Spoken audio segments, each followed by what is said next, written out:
morning, everyone, and welcome to our session this morning. Sure. It's a pleasure to have all of you who are here with us in Davos, and of course to welcome those who are joining us from around the world. If I can just remind everyone that this is a public session and it is being live streamed, so please do feel free to post on social media and use the hashtag WEF25. This morning's session is focused on the ocean economy and the opportunities for investment into it. My name is Karen Sack. I'm the Executive Director of the Ocean Risk and Resilience Action Alliance, which is a unique global alliance of over 100 insurers, banks, multilateral institutions, governments, and civil society organizations. And our focus is on deploying at least $500 million of investment into coastal and ocean resilience through finance and insurance products by 2030. And in so doing, building the resilience of 250 million climate vulnerable coastal people. Now, before we get started today and I introduce our amazing panel and our guest speaker, I want to just give a little bit of framing about the ocean, because oftentimes, even though it is the largest biosphere on Earth, it is host to 80% of all life on Earth, 90% of international trade is carried over the ocean. It has captured 30% of our CO2 emissions and absorbed 90% of the heat from those emissions. So this is an Earth system that's absolutely critical but is changing, and ocean risk is becoming a bigger issue. But there are huge opportunities as well. Opportunities to invest in the ocean sector, invest in a regenerative and sustainable ocean economy for our common future. And at the WEF and with our organizations more broadly, we talk about the word regenerative ocean economy very specifically because we need to invest in the economic drivers that are going to build social cohesion, resilience, and enable economic growth at the same time. Now, this is an especially important time for this session to happen because in June of this year, there will be the third UN Ocean Conference, which is being hosted by France and Costa Rica in Nice. And it is immediately preceded by a special event focused on the blue economy and finance, which is being hosted by Monaco. And the ocean community as a whole is really looking to that as an opportunity during which we can really kickstart a capital market for the ocean and the type of investment that hopefully we will be talking about today. So to begin with, I'm going to ask you to please quickly welcome our guest speaker, the Secretary of Environment and Natural Resources for Mexico, Secretary Alicia Bárcena, who is a member of President Sheinbaum's cabinet and has served in this role for just a while, but before that was Foreign Secretary, has worked at the UN in various capacities, and I think maybe most importantly is a biologist by training. So you bring together the science, the economics, and the policy. Please, can you talk with us today about what Mexico is doing? And of course, I think just to congratulate Mexico on the new blue bond for $220 billion focused on coastal fisheries and sustainability that was just announced this past December. Absolutely. Good morning to everyone, and it's a pleasure to be here. I don't know if I'm well located here. I suppose so. But anyway, what I want to say is that ocean economy, and actually I want to focus precisely on the opportunities for ocean economy, for jobs, and for economic activities. So first of all, let me tell you what what we think in Mexico we have. The ocean economy contributes more or less $2.5 trillion annually. So we're talking about big economy behind the oceans, and I mean annually to the global GDP, and it can generate 350 million jobs worldwide. Now in Mexico, and this is what you were saying, we have 62% of Mexico land, or not land, but territory, is marine. And these marine ecosystems are around 3 million square kilometers is what the surface of our marine territory, compared to 2 million square kilometers of terrestrial. So we are more marine than terrestrial because we have islands, we have 24,000 islands in Mexico, 11 kilometers of coastal line. So what do we want to do with this blue bond? Actually, we want to promote aquaculture and basically to promote riverside fisheries, because it's so important. And we're losing a lot of fisheries in many parts of the planet. I have to say, in Mexico is not the exception. And we have two oceans. We have the Gulf of Mexico. Hopefully will continue to be the Gulf of Mexico, anyway. And we have the Pacific Ocean, what we can call it anyway, but it's the Gulf of Mexico, and the Pacific Ocean. And that gives us 11,000 kilometers. So we are really a coast country. And what we want to do is to generate one particular ecosystem, which is mangroves. We believe that mangroves are essential for the carbon sequestration, number one, and also because they are the places where the fisheries reproduce. And this is something that the fishermen and fisherwomen in Mexico have realized more and more every day. So we are going to restore. We have a national plan of restoration of mangroves. With this money, we're going to do a lot with that.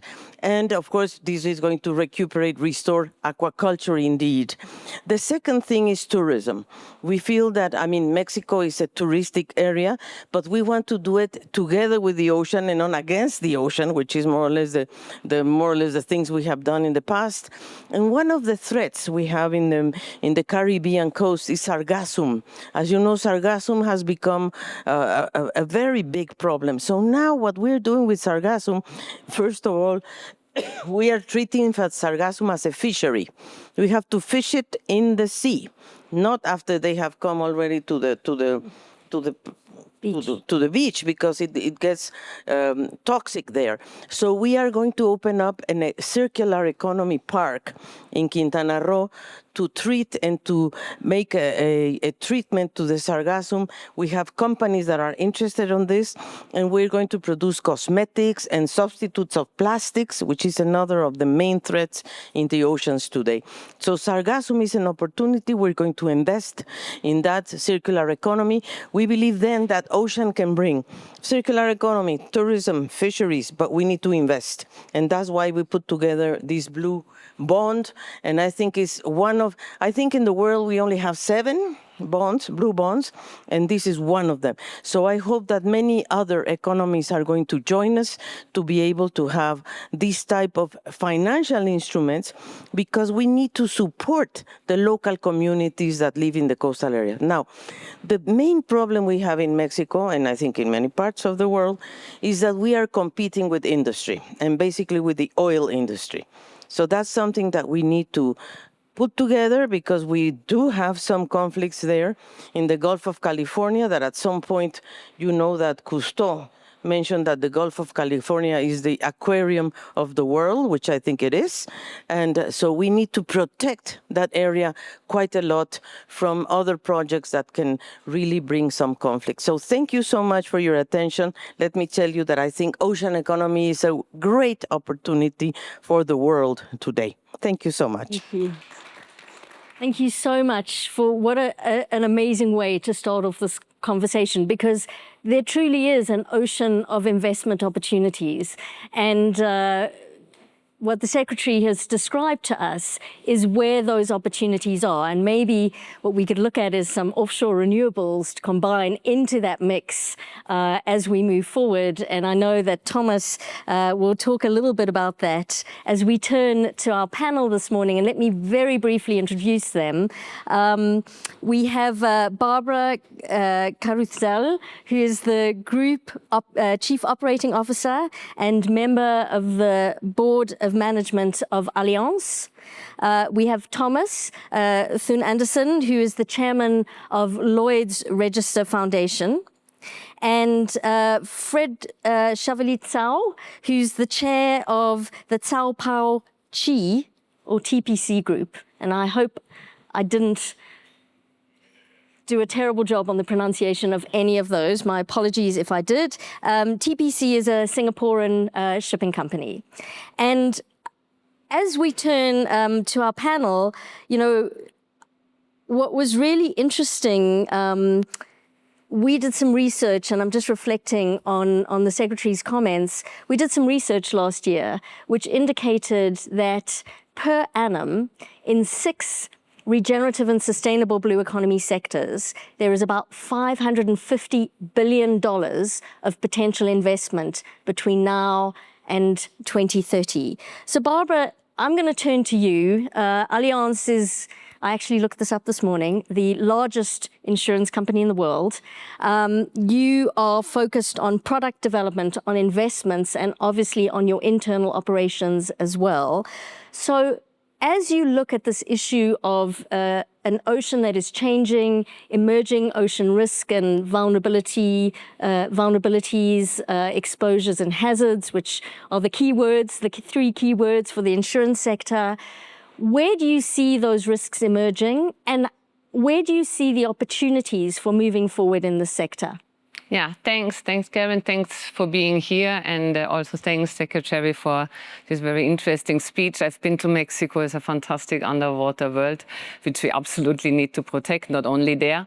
So the ocean, besides being beautiful, is a huge economy. And if we were to put together the world's ocean, it would be, we can look at the numbers, the 7th or the 8th largest economy. So there is a lot that we get from the ocean. There is food, there is energy, there is global trade infrastructure, and there is tourism. There's a lot of leisure, there is marine technology, biology, you name it. But if the ocean actually deteriorates as we see it now, it poses an immense risk to everything besides the personal tragedies that we see with the impacts from the floods, from the storms, you know, with the heating. Then we have the social inequity because we see that the local communities are really suffering. So there's absolutely a need to act. And as an insurer, we have a variety of opportunities, of course, what we can do, because first, well, let's even start before, because I think we can agree that we reached planet boundaries. Yep. And I think this is a fact. Then there's something that comes before even insurance. This is that we need to invest in resilient infrastructure. And in resilient infrastructure, I'd also call it included everything that is in the sea, that is the coral reefs, that is the mangrove reforestation. But then, of course, there comes insurance investment into the game. And then there's 3 areas that we have. The first one is everything like insurance business, that is pricing, underwriting, really consulting, advising where to build, how to build, what to do. Also walking away from business that is putting the ocean at risk. And it was the big discussion last year on seabed mining. And we also actually will not sign anything on seabed mining because the risk is just completely unclear. Then is the second area for us, of course, speak, and this is like the investment area. And there's much more that we can do. There's like conservation funds, there is blue bonds. This is really something we need to look into. Here, I would really have like an ask for the community, because we need to make that more more visible. You know, at the moment, this discussion looks like more discussion under friends of the ocean, because we like the ocean, but it's not, because the impact is really huge. And if we look like our economists, they did a research, taking a lot of data, is a yearly 150 million funding that we need to do all that in the area of fishing, in the area of restoration. We have a 125 billion funding gap. So it is something that absolutely we need to do. The effect is clear for insurance, because what do we get out of it is, if we actually do the reforestation of the mangrove, the coral reef, we can really limit the impact on the nut cut. We can really protect people's health. We can protect property. We can protect people, business that is really under heavy attack. And we will hear from my distinguished colleagues here. And then the last one, of course, what we also need to do, our own operations. And there we started early to already start with a couple of tactical moves, because of course we know that climate change is the biggest risk, but I would actually not let go the pollution, and I would not let go illegal fishing and all of that. So this is why we partner, and we partner with 3 companies for the moment. We partner with Sea Shepherd, we partner with Enalea and Plastic Fisher, while Sea Shepherd is on the illegal fishing side, GhostNet and what have you. Then Enalea is really educating even the fishermen to bring back what they find in the sea that does not belong to the sea. They do the circular economy, because then they produce out of what they find. They produce new goods, they produce furniture, they produce like sporting goods, kayaks and what have you. And then last but not least, we have Plastic Fisher, and they taking out with like this plastic, this trash booms that they have, they actually prevent the plastic from going from the river into the ocean, and they do a fantastic job. So this is more on a tactical side, but there's so many things that we can do. I just think we really need to join forces, the public, the private sector, everybody who really wants to make a change, because we need to act now, and we need to do. We need to stop to talk. Well, talking is always good, but we need to do this. Yeah, and I think that's absolutely the mantra, I think, coming out of here is we need to continue to talk, but we absolutely have to do. I was in the Maldives last week, and with a group of coral scientists, and as you said, you know, hitting those planetary boundaries and tipping points, they are estimating we've got 5 years of action in us now if we want to help regenerate coral reefs. That's what we've got to do. So I think from our perspective, it's looking at that action focus. And I think it's really impressive to see that Allianz, we've got other finance and insurance actors as well that are looking to not invest in destructive activities like seabed mining, and investing instead in ocean resilience. And in fact, Mexico was one of the first places where there was a parametric insurance measure developed for your coral reef, which has now expanded all along the Mesoamerican reef and has hopped over into the Pacific as well, as a way of investing in communities, investing in reef resilience, and helping to drive change. And Thomas, that kind of brings me to you, because as we see these real business opportunities that combine the kind of the social and environmental outputs as well. So yes, there's profit in many of them, but there are social and environmental deliverables as well. Working with Lloyd's Register Foundation and your experience over decades of working in the renewable energy space, where do you see the most exciting opportunities for investment in a regenerative ocean economy? And I certainly think there are a lot of opportunities. I think just to kind of frame it, a few years ago, when we talked about oceans, it was always a subcomponent to all other kind of agendas. So I think what I find is quite encouraging is that the ocean is now becoming a theme in its own right, and some of the other things are below. So it's a little bit of a mindset change, where maybe a few years back we were approaching the oceans about thinking about what it is that I or my business can take from the ocean. We are now, and I think we have to be in a position where we have to think about what is it that the ocean can afford to give us. So we have to start the discussion somewhere else, because ideally the best thing we could do was just to leave the oceans to themselves. But that's not practical, because we need to find the balance and And therein lies also the question about some of the business opportunities. And I think when you look at the business opportunities, we have, for centuries, the ocean have been used for things like shipping, for fishing, etc.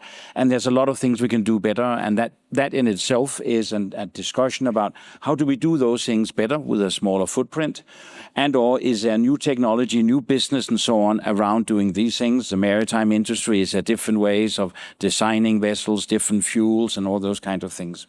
So there's a lot of opportunities there. But it is about now starting to work and think outside the silos. And one of the examples, of course, is the offshore wind farms, which is a fairly new industry. So it is something that is only still building out and so forth. And there, in my opinion, it is a natural ask for those who then are allowed to make an offshore wind farm that they have to do something in addition, not only put up the wind farm. And that is something that both authorities can put on as a task, but also something that the companies in their own DNA ought to think that that is really what we want to do, because that is very good for nature, it is good for the social impact, and it is good for your own employees because they feel a belonging to something that is a bigger purpose than just setting up a wind farm. And there again, you can have lots of things. You can have fish farming in between, or you can plant seagrass, or you can decide to do absolutely nothing and leave it to regenerate in its own right. For me, an important thing that I kind of learned yesterday in one of the sessions was that there's more of an ability to improve things faster than I maybe thought.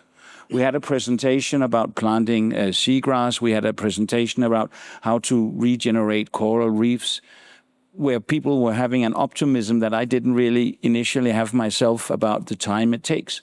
And I think it's very important that we communicate that out in business, because I think maybe too many of us are maybe close to giving up. Yeah. And understanding that there is actually a lot of things that can be done, because we are in a situation now where I think there is a much higher awareness of the issue. The oceans is now top of the debate many places, and with that comes many, many business opportunities. And I always like to think of the ocean as like the most incredible entrepreneur that has been innovating for millennia. And has this incredible ability to regenerate if we let it. And as you said, the most important thing is really protecting large areas of the ocean so it can regenerate, it can become more of a carbon sink. There can kind of be these fish banks that grow, and because there are no walls around marine protected areas, they can flow into the areas around that and replenish those. And it's about us working with nature and investing in nature. And so from the perspective of philanthropy, thinking about how to complement some of the things that Barbara was talking about in those investments, if we can just stay with you for a moment and think about the role of philanthropy in sparking the type of investment we need to see in this ocean economy. I think there's so much more where we can actually look at philanthropy as a natural part of private-public philanthropy. But it's a little bit about where do you see your risk. And I think philanthropy can think about the risk appetite in a different way, because if we are in a situation where we're having a business and a business case and we are close to an FID, final investment decision, a lot of people will finance that. Yeah. But it is, at an earlier stage when it's slightly more experimental, where you need to get something up and running and you need to reach out. That's where philanthropy, I think, can have a role. But philanthropy needs to understand that they might invest in something which is a failure, but that can be a success, because they need to take a risk at an early stage, get involved, and maybe in doing so find out that this particular thing didn't really work as well as we thought it would do, and then move to something else. Because that is in the heart of philanthropy, is to kind of become wiser, share the knowledge, and create a better platform. But there is an angle here that I think is important, and I will put it in here. It's slightly on the side.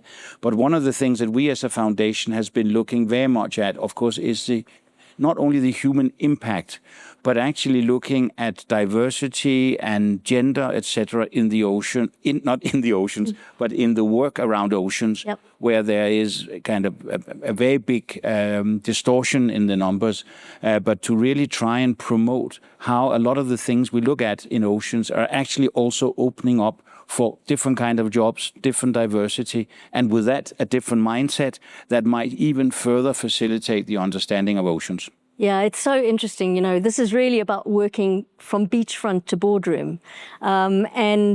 We at Aura have a grant-making facility, and we invest small grants into the development of finance and insurance products in the global south. And they all have to be nature positive, climate positive, and gender positive, and be locally led. We've got 50 products now in our pipeline over just the last 3 years or so. And that none of them have failed, which is amazing. But that philanthropic kind of sense of if they do fail, that's okay. Because what that teaches us is what doesn't work. And when they're successful, they can replicate and scale around the world, which is what's really exciting too. And so thinking about how to work with those small and medium-sized enterprises and social enterprises on the ground. And then, Fred, all the way to the boardrooms, you're a family-owned business.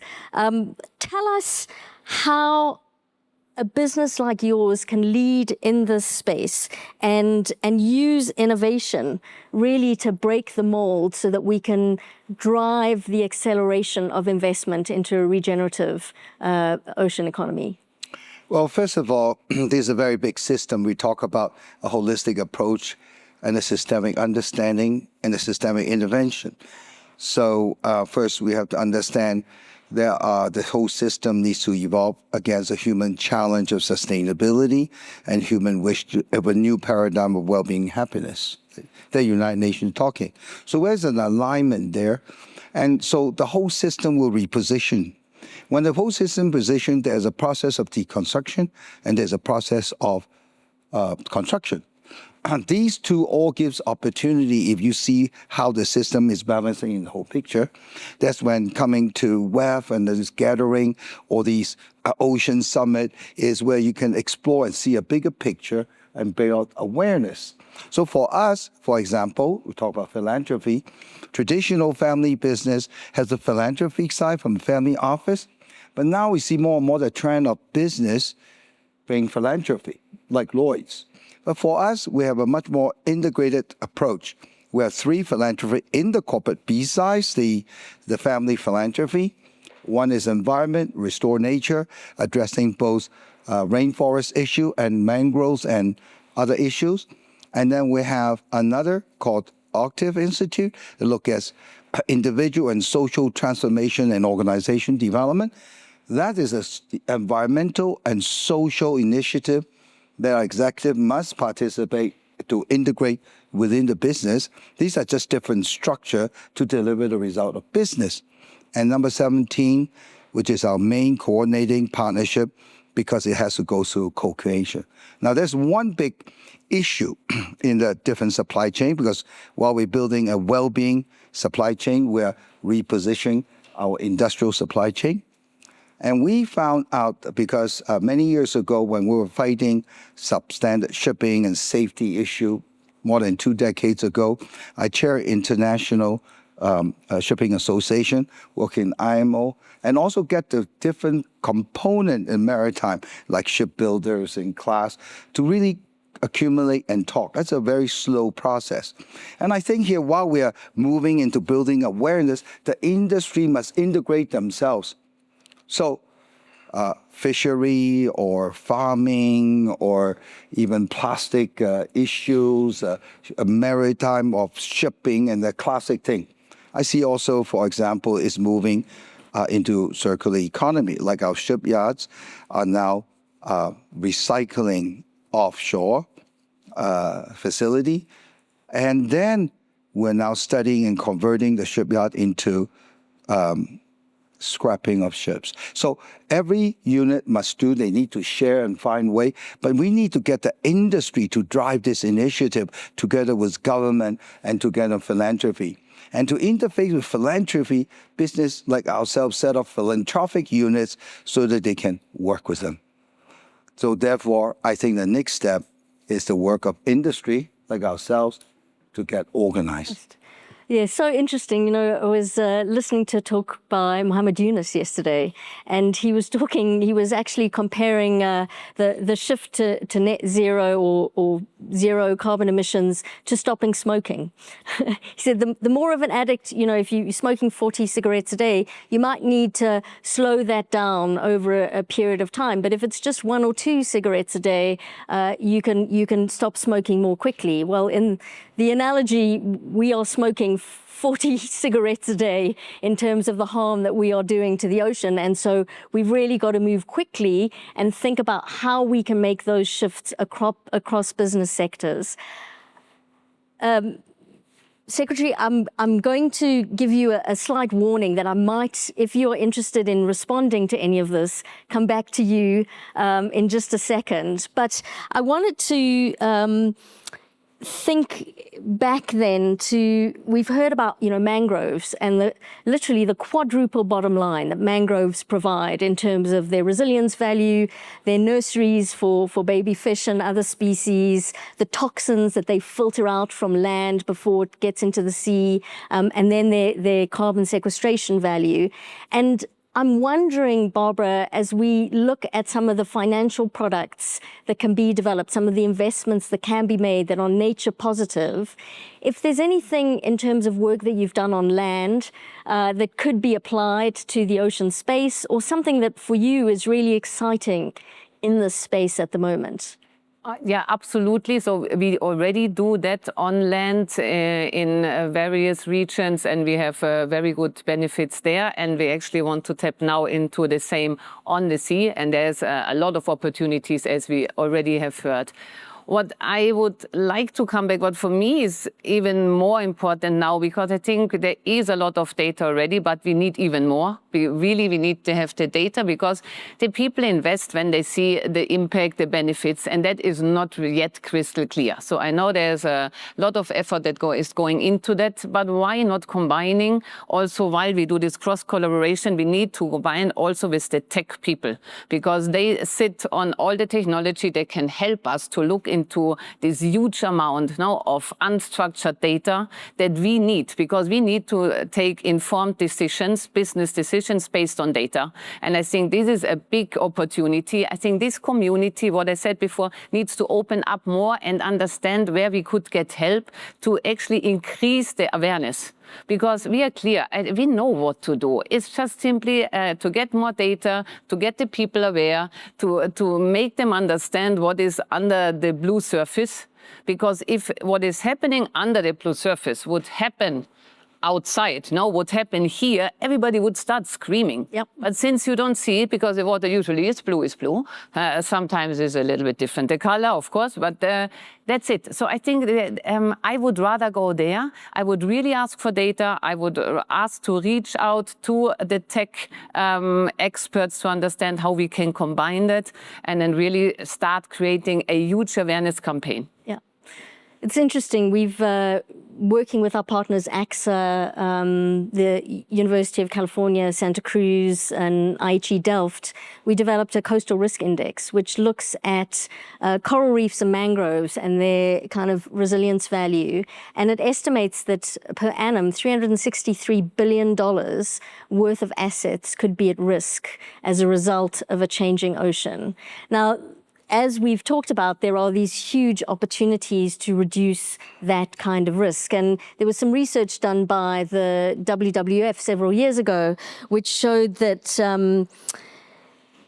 there is a huge turnaround opportunity to reduce the risk exposure from about $8.4 trillion to about $3 trillion if we invest in some of these sectors. And I think innovation and technology is so important.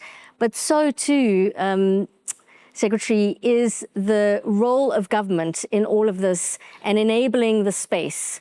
We've got Peter Thompson, the UN Special Envoy for the Ocean, sitting with us. And I know burning question at the front of mind for him is the UN Ocean Conference in June and how we can activate governments to ratify the new High Seas Treaty, to implement the global biodiversity framework to protect at least 30% of the ocean, and to deliver the financing that is needed to invest into these spaces. So I'm not going to put all of that on your shoulders, but having listened to this discussion and thinking about Peter sitting on your shoulder with those issues, any thoughts that you can share with all of us? Absolutely, and I'm very happy that Peter is with us because I was also in the UN for a long time. In fact, I was in charge of the a long time ago, Agenda 21, it was a different, and I was in charge of Chapter 17, which was about the marine and the oceans. And it was the stem of small island development states and so forth. But you know, the thing is the following. Philanthropy, what happened is that oceans was seen as philanthropic activities, not anymore. And this is where we have to make the paradigm shift and look at the oceans as an alternative for food security, because the next chapter in life is going to be food, and food from the oceans is going to be very important. So we need to protect the oceans. Now, we also need to leave some space for them to restore themselves. Who said that? I think you said that, and you said that. Let's leave it to regenerate itself. And that's why we are committed to this goal of 30% towards 2030. For example, in Mexico, we are already protecting 22% of the marine areas. We have to achieve 30%, and we will, because really we need to leave it to regenerate. We have to leave the oceans to regenerate itself. Mangroves, we have here a magnificent picture of the red mangroves, and we need to make fishermen understand the importance of mangroves, because they didn't understand it, honestly. They were chopping them out to produce wood. Now they understand that these are the places where the fisheries reproduce, and the most important ones. So we have to put value to the oceans. And coming to insurance, let me tell you the bad practice in Mexico we had with Acapulco. Acapulco was a disaster. That we had Otis, we had the Hurricane John, and it was almost destroyed. Why? Because we didn't have mangroves to protect, because the coastal area was full of hotels. We didn't have really resilient. Now we are understanding that that place, which is so emblematic, so symbolic for Mexico, has to be restored, but differently. Totally differently. And there is a commitment from the government to restore it in every front, fisheries, tourism, to sort of make a model out of the restoration of a place that has been so emblematic. So we have to put price, but insurance was a problem because many of these hotels and infrastructure was not insured. So we need to make sure that we place importance in the infrastructure, in the marine protection, and I think we need to leave space for regeneration. And of course, we're going to be in the Ocean Conference, my dear Peter, and we are going to put all the interest of Mexico, but we need to involve the finance ministers. Why? Because if we are going to put bonds, and if we are going to engage in insurance, and we are going to engage investment, we need to bring these people around. Finance and business, I guess. Thank you. And I think that sums up a lot of this discussion. It's about blending the types of investments that are happening, so that, as Thomas, you were saying, we're looking at offshore renewable and the potential for 40 times more offshore renewable energy by 2050 with sustainable aquaculture and protected areas. How are we thinking about financial products that can help build resilience for communities? And, it would be amazing to see an insurance product which actually invests into mangroves or reduces the rise in a premium because a resort has invested in a mangrove. And I'm going to come to you in a second, Barbara. And then thinking about the shipping sector and innovation and, anti-fouling, which can reduce the use of fuel for ships can be done in a sustainable way. That is part of the ocean economy. I'm going to turn to you, Barbara, quickly, and then we'll probably have time for about one question. Yeah. We might not have time for any questions, and so then we'll wrap up a little bit. But Barbara, No, I just want to call out for another exchange, because I completely agree with the Secretary. So what I said before, we really need to have the resilient infrastructure. This is important for asset insurers, but here we can contribute also with a lot of data to build better. I think that is one point that we also absolutely need to look in to actually work together in this field to make that really also insurable.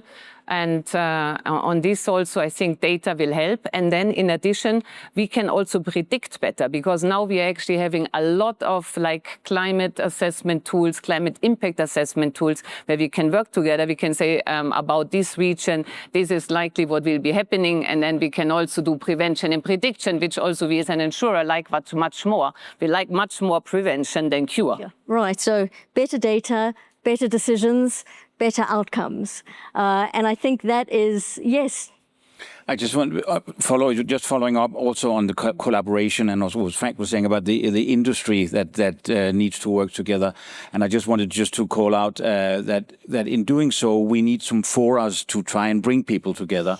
And there, as the Lloyds Foundation, we are very proud to have gone into a working alliance with the World Economic Forum, focusing in on ports. And it's also trying to bring in how do you do nature-positive ports. But of course, that will spread itself out to all the industry and the maritime things there. So it's also about creating the forums where we can sit together and talk about it, so we can drive things forward from a business point of view. Absolutely. Fred, last thoughts from you? Yeah, I think that on one thing, all these issues, I think the industry is sorting out. The industry has to get together.